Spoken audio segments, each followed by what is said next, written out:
Hello friends, તો આજે હું તમને લઈને આવી ગઈ છું અમદાવાદના ફેમસ એવા મોલમાં જેનું નામ છે પેલેડિયમ. અને હું પણ આજે ફર્સ્ટ ટાઈમ વિઝિટ કરી રહી છું, તો તમને આગળ વિડીયોમાં બધી જ માહિતી શેર કરીશ, તો વિડીયોમાં બન્યા રહેજો. બેઝમેન્ટમાં ગાડી પાર્કિંગની ફેસિલિટી અવેલેબલ છે, તો તમે ત્યાં ગાડી પાર્ક કરીને ઉપર આવી શકો છો.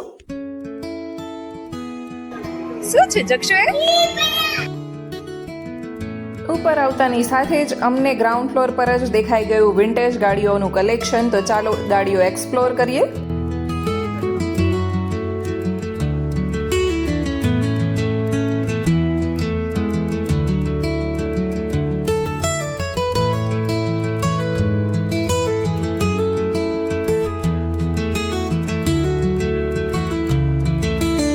ચાલો હવે ત્યાંથી આગળ વધીએ. અને આ હજુ તો આપણે ઘણું બધું એક્સપ્લોર કરવાનું છે. ત્યાંથી આગળ વધતાની સાથે જ આ સુંદર એવું હરણ દેખાઈ ગયું છે ને, સુંદર. હવે તો આવી વિન્ટેજ ગાડીઓ કશે પણ જોવા નથી મળતી. તો અહીંયા રેડ, બ્લુ એન્ડ બ્લેક 3 કલરમાં વિન્ટેજ ગાડી છે. જો અહીંયા એની એક્ઝેક્ટ સામેના ભાગમાં છે ને આવું હોડી જેવું છે, એના ઉપર 3 એલિફન્ટ છે. આ પરમનન્ટ છે, દર વખતે આ તો હોય જ છે, પરંતુ ગાડીઓ મે બી આ વખતે અમે આવ્યા છીએ ત્યારે છે અને નેક્સ્ટ ટાઈમ આવીએ ત્યારે ના પણ હોય.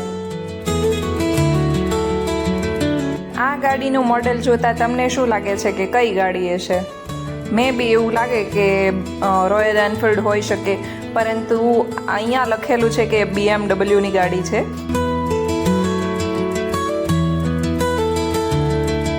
અને એની બાજુમાં આ જે ગાડી છે એનું સ્ટ્રક્ચર જો કઈ રીતે રેડી કરવામાં આવ્યું છે, જ્યારે વરસાદ કે તડકો કે એવું હોય તો ઉપરથી આ રીતે બંધ કરી શકાય એ રીતનું છે. અને બધી જ ગાડીઓની બાજુમાં એ કઈ ગાડી કઈ કંપનીની છે અને એનું નામ શું છે, એનું મોડેલ શું છે, ક્યારે બનાવવામાં આવી હતી, એ બધી જ ડિટેલ અહીંયા લખેલી છે. આ ગાડીનો કલર જો કેટલો મસ્ત છે. અને એની નંબર પ્લેટમાં લખેલું છે કે GJ01, એટલે કે અમદાવાદની જ ગાડી છે. પરંતુ એવું નથી કે અમદાવાદની ગાડી જ અમદાવાદમાં રિપ્રેઝેન્ટ કરવામાં આવી છે, પરંતુ બધા અલગ અલગ સિટીમાંથી છે.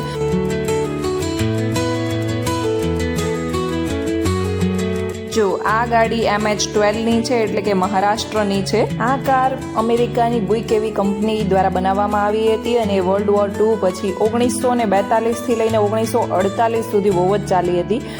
1947માં આ મોડલ ખૂબ જ લોકપ્રિય થયું હતું અને એ એક લક્ઝરી કારમાંની એક માનવામાં આવે છે.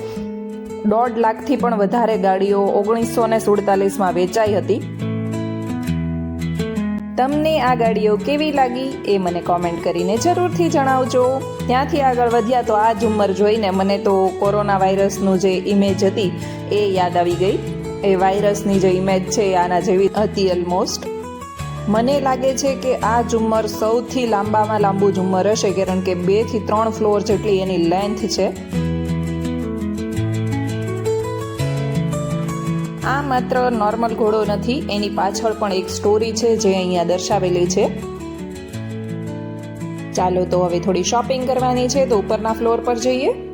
નીચેથી તો બધા જ હાથી સેમ કલરના દેખાતા હતા, પરંતુ ઉપર આવ્યા પછી મને ખબર પડી કે બધા હાથીની ઉપર અલગ અલગ કલર અને ડિઝાઇનના નાખેલા છે.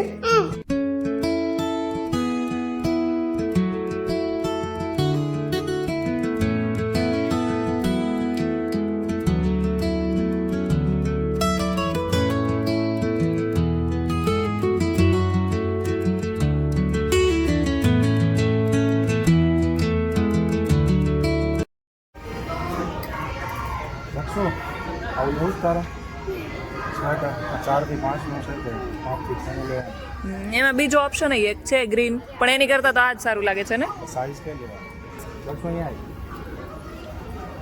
માપીને જ લઈને જો જક્ષુભાઈ જાતે શોપિંગ કરવા લાગ્યા છે. એ લેવું છે જક્ષુ તારે?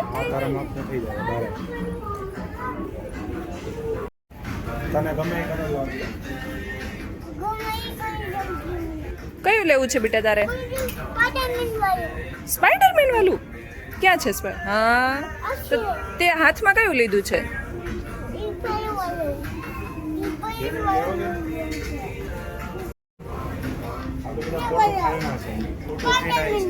સ્પાઈડરમેન લેવો છે, લાવો.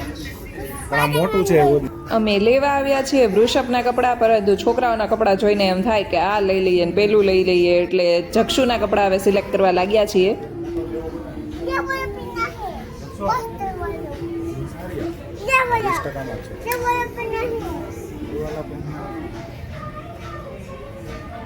इसके नीचे ब्लू होगी, लेनी है जक्षु.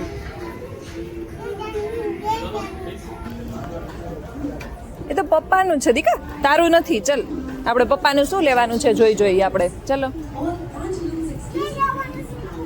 સારા છે. બ્લેક કલર નથી એમ? જક્ષુ આ બાજુ આવતો રે બેટા.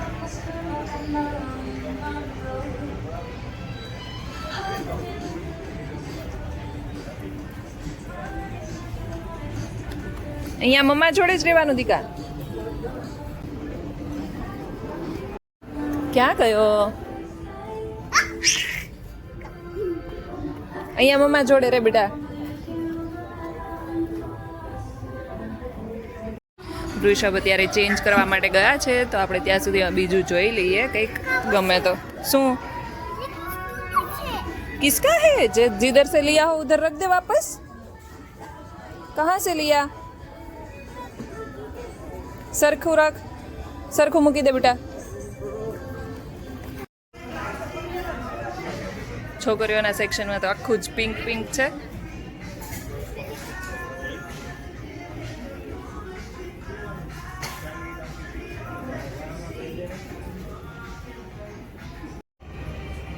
જક્ષુને તો બેગ પસંદ આવી ગઈ. જક્ષુ ક્યાં જવું છે બેગ પહેરીને? હે, બતાવ બેગ.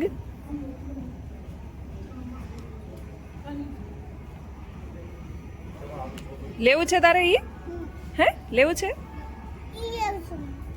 આ લેવું છે? બિલ બનાવવાનું છે. ચલ, બિલ બનાવવાનું. એક જક્ષુ માટે આ પેન્ટ લઈ લઈએ. જોવા દે તો જક્ષુ, તને થઈ રહી છે? આવતા વર્ષ માટે કે અત્યારે તો એક બ્લેક છે. 45 નંબર. 45 તો મને નથી લાગતું આમાં હોય. આમાં જો 44 નંબર સુધી છે. આ 44 છે. બીજો જોવો તો 45 નંબરમાં મળી જાય. મોટા ભાગે વૃષભને શૂઝ લેવામાં એ જ પ્રોબ્લેમ આવે કે એની સાઇઝમાં શૂઝ અવેલેબલ જ ના હોય. તાર લેવા છે એ જક્ષુ? તું મોટો થાય ને ત્યારે. અત્યારે તને આ બીટા મોટા પડે. થાય તો લઈ લે. જો પપ્પા શું કે તને અત્યારે થઈ રહી ને તો આ તને લઈ દેશે. આપણે જો જક્ષુનું જીન્સ લીધું છે ને. इधर इधर आ चलो. ચાલો તો હવે ભૂખ લાગી ગઈ છે, તો અમે લોકો આવી ગયા છે ફૂડ ઝોનમાં, અને ત્યાં છે 7th heaven, Jamie Oliver kitchen,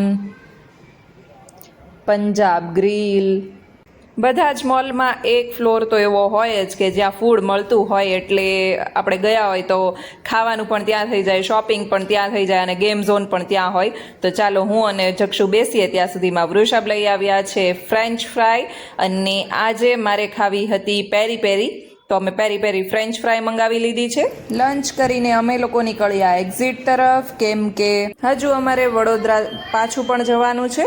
તમને મારો આજનો વ્લોગ કેવો લાગ્યો એ કોમેન્ટ કરીને જરૂરથી જણાવજો. જો કે અમદાવાદમાં રહેતા હશે એ લોકો તો આ મોલમાં ગયા જ હશે, પરંતુ આઉટ ઓફ અમદાવાદ રહેતા હોય એ લોકોએ પહેલી વાર જોયો હોય તો મને જણાવજો કે તમને કેવો લાગ્યો.